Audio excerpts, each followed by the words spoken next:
क्योंकि जिस इशू की तरफ हम जा रहे हैं उसका बहुत ही अहम ताल्लुक है पोल्यूशन के साथ। तो आलूदगी के पीछे बहुत सारे अवामिल कार फरमा। वीडा बसेस, मेट्रो बसेस की जो एक नहायत शानदार प्रोजेक्ट था। सीएम पंजाब मरीम नवाज हैं, उसके जो वालिद साहब हैं, काला स्याह धुआं छोड़ रही हैं। तो क्या आप ये समझते हैं जो स्याह धुआं है मियां मोहम्मद नवाज शरीफ के मंसूबे की साख खराब नहीं कर रहा? नहीं, इसमें तो कोई दूसरा नहीं। अस्सलाम वालेकुम नाज़रीन, मैं आपकी होस्ट नाज़गुल, आप देख रहे हैं एन न्यूज़ एच डी। नाज़रीन, आज का जो प्रोग्राम है उसका मकसद यही है हुकूमत पंजाब और ज़िला इंतज़ामिया की एक नहायत अहम इशू, एक ऐसा नुक्ता जिसकी जो नज़रअंदाजी का शिकार हो रहा है उसकी तरफ तवज्जो मबजूल करवानी है। लेकिन उससे पहले हम बात करेंगे पोल्यूशन के हवाले से, क्योंकि जिस इशू की तरफ हम जा रहे हैं उसका बहुत ही अहम ताल्लुक है पोल्यूशन के साथ। मेरे साथ हमेशा मौजूद होते हैं तज्ज़िया निगार सीनियर सहाफ़ी शिराज अवैसी साहब। तफसीलात पर बहुत अच्छा तज्ज़िया करते हैं, रोशनी डालते हैं। आज सबसे पहले पोल्यूशन के हवाले से बात करेंगे, इसके फैक्टर्स क्या हैं, ज़राए क्या हैं, इसके असरात क्या हैं, इस पर काबू कैसे पाया जा सकता है। बहुत शुक्रिया नाज बीबी। आलूदगी तो ऐसा समझे हमारे तमाम मसाइल के ना जड़ बनती जा रही है। आप ये देखें कि कोई भी इशू होता है हमारे मुआशरे में जिसका ताल्लुक अवामी मुश्किल से होता है, उसके पीछे कहीं ना कहीं आलूदगी का भी किरदार होता है।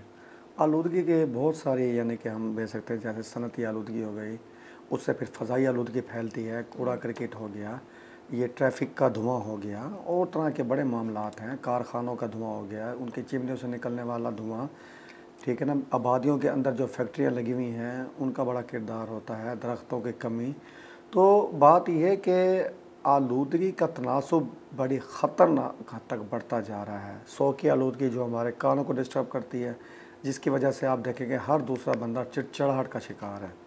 तो आलूदगी के पीछे बहुत सारे अवामिल कार फरमा होते हैं। अच्छा शिराज साहब, जिस तरह से आपने बताया कि किस तरीके से पोल्यूशन के जो सोर्सेज हैं, जो फैक्टर्स हैं जिस वजह से पोल्यूशन फैल रही है, उसमें एक बात आपने, एक फैक्टर, एक सोर्स आपने बताया ट्रांसपोर्ट के हवाले से। तो ट्रांसपोर्ट के हवाले से अगर बात की जाए तो मैं बात करूंगी वीडा बसेस, मेट्रो बसेस की जो एक नहायत शानदार प्रोजेक्ट था।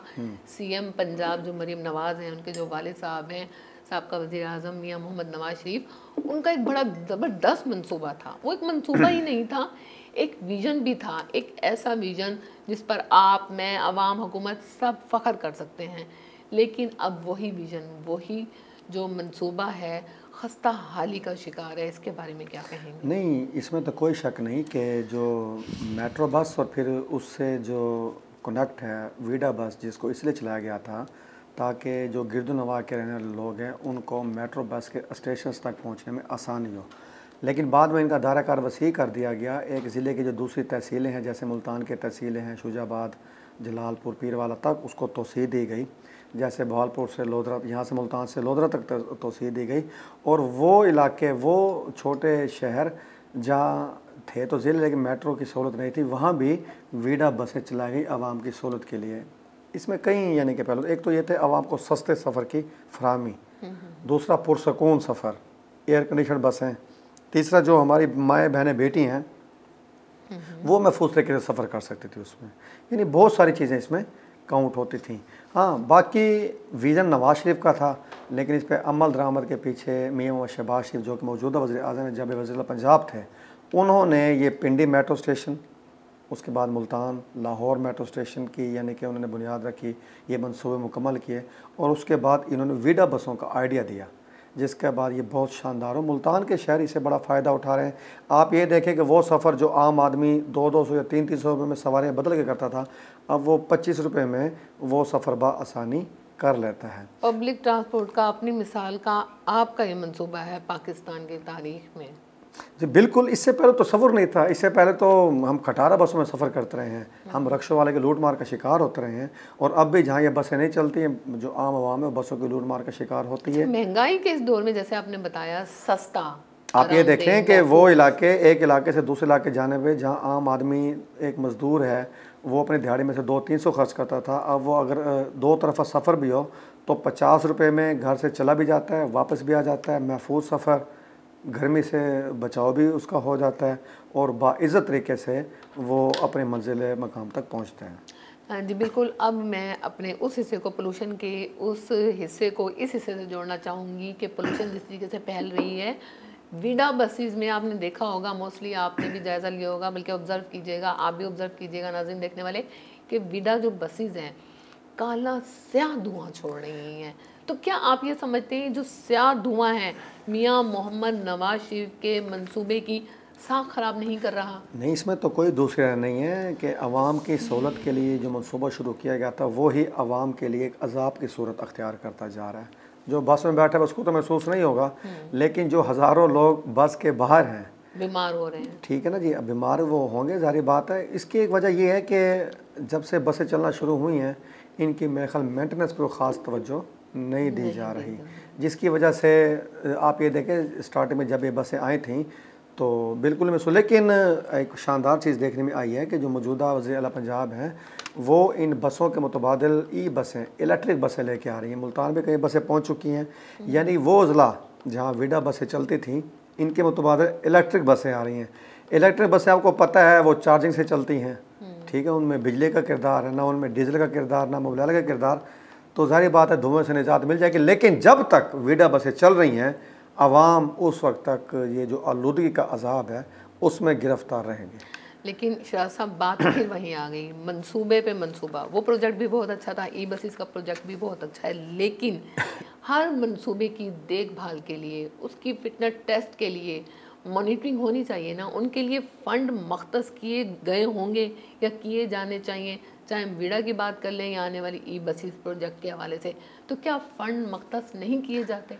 नहीं, इसके लिए बाकायदा एक अलहदा अथॉरिटी तश्कील दी गई थी और उसी अथॉरिटी के तहत इनको ख़ुद मुख्तार यानी कि जो है ना उसमें सूरत में तश्कील दिया गया था। आला अफसरान हैं जो इनके मॉनिटरिंग के ज़िम्मेदार हैं। अगर इनकी मेंटेनेंस नहीं हो रही, ठीक तरह से मॉनिटरिंग नहीं हो रही, तो ज़ाहिर बात है वो आला अफसरान ज़िम्मेदार हैं। फ़ंड्स अगर जिस हुकूमत जो प्रोजेक्ट शुरू करती है तो फ़ंड्स भी देने की वो पाबंद है और तो फंड्स फिर आते होंगे। नज़रअंदाज़ी का शिकार क्यों नज़र आ रही देखिए है? बात क्या सुने, इंतज़ामिया की गफलत देखिए कहेंगे बात इसे? सुने जरनास, हमने पहले अपने प्रोग्राम में जिक्र किया मुख्तलिफ महकमों का, जैसे मिसाल के तौर पर वासा का प्रोग्राम कर चुके हैं, रेलवे कर चुके हैं। तो आप ये देखें कि बदकिस्मती से अलमिया है कि हमारे तमाम जो वो सरकारी महकमे जो आवाम की सहूलत के लिए बनाए गए थे, कायम किए गए थे, वो माली तौर पे जो है ना उनमें कुछ शफाफियत नहीं है। तो ज़ाहिर बात है अगर हुकूमत फ़ंड दे रही है फिर भी बसों के मेंटेनेंस नहीं है। फिर दूसरी बात ये जो विडा बसों के ड्राइवर हैं वो हर आए दिन जो है तनख्वाह ना मिलने की शिकायत भी करते हैं। अवामी शिकायत भी आ हाँ रही जी, हैं। अवामी शिकायत भी है। अवामी शिकायत में आप चले ज़िक्र छेड़ देते हैं, हादसात का किरदार भी है। हादसात ज़ाहिर बात है जब मेंटेनेंस अच्छी नहीं होगी तो ड्राइवर का उस पर कंट्रोल नहीं रहेगा, उसमें फिर और भी चीज़ें काउंट होती हैं, जैसे हमारी सड़कों की हालत ज़ार है उसका भी बड़ा किरदार है। फिर जो ट्रैफिक की सूरत हाल है, ट्रैफिक जाम पे, तो कई चीज़ें काउंट करती हैं, कई अवामिल कार फरमा है। वक्त की पाबंदी की लेकिन शिकायत हम भी आ अपने रही प्रोग्राम है। की वसातत से जो हमारे हुक्काम बाला हैं इस वीडा बसों की मॉनिटरिंग के ज़िम्मेदार हैं, मेट्रो बस की मॉनिटरिंग के ज़िम्मेदार हैं, हम उनसे तवक्को रखते हैं कि वो अब इनकी जो है मेंटेनेंस की तवज्जो देंगे। आवाम की सहूलत के लिए जो मनसूबा बनाया गया था उसको आवाम की सहूलत के लिए बरूकार लाया जाए, ना कि उसके आवाम के लिए मुश्किलात में इजाफे का सबब बने वो मनसूबा। शाह साहब, एक क्लास में एक क्वेश्चन और करना जी जी चाहूँगी अपनी ज़िले इंतज़ामिया के हवाले से, जिनकी जो खिदमात हैं, जिनकी जो कारकर्दगी है, काबिल तहसीन है और काबिल तारीफ़ हैं कि वो काम करते नज़र आ रहे हैं। जी। दूसरी जानिब इस बस की जो विडा के हवाले से, इसकी हालत ज़ार, इसकी खस्ता हाली, इसके बारे में क्या कहेंगे? यहाँ तवज्जो क्यों नहीं दी जा रही या निशानदेही करने की ज़रूरत है? बास टाइम इंसान के जहन से निकल जाता है या नोटिस नहीं होता, या काम की मसरूफियात और बर्डन, क्या कहेंगे?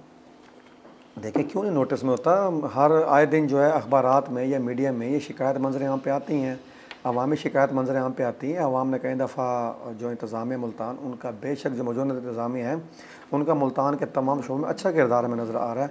लेकिन ज़ाहिर बात है बहुत सारे इदारे हैं, बहुत सारे महकमे हैं जो हमारे इंतज़ामिया के आला अफसरान हैं वो ठीक थे, लेकिन उनके नीचे बहुत सारे महकमे भी तो हैं ना जिनको अपनी ज़िम्मेदारी का एहसास करना चाहिए। और जो हम दोबारा ज़िक्र भी कर चुके हैं, दोबारा अपील करते हैं कि ये जो छोटे मोटे मसाइल हैं इनको हल करके जो हल किया जाए। अगर नहीं किया जाएगा तो इन छोटे मोटे मसाइल की वजह से जो बड़े इक़दाम हैं हुकूमत के वो भी गिनाए जाते हैं, उनकी कारकर्दगी भी हमें उस तरीके से देखने में नहीं आती।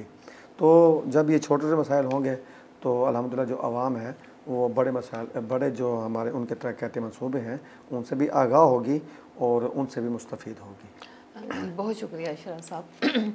जी बिल्कुल, ये प्रोजेक्ट एक तरफ तो एक बहुत बड़ा मंसूबा ही नहीं, साबका वज़ीर आज़म जो है मियाँ मोहम्मद नवाज़ शरीफ, उनका एक विज़न भी था जो आवाम के लिए एतमाद, आवाम के लिए फ़ख्र था। अब वक्त की ज़रूरत है कि इस प्रोजेक्ट की बका के लिए, इसकी बेहतरी के लिए इक़दामात किए जाने चाहिए। और हम उम्मीद करते हैं सीएम पंजाब मरियम नवाज़ जो हैं अपने वालिद के इस ख्वाब को ज़िंदा करने में जो खिदमात हैं वो भरपूर तरीके से अंजाम देंगे।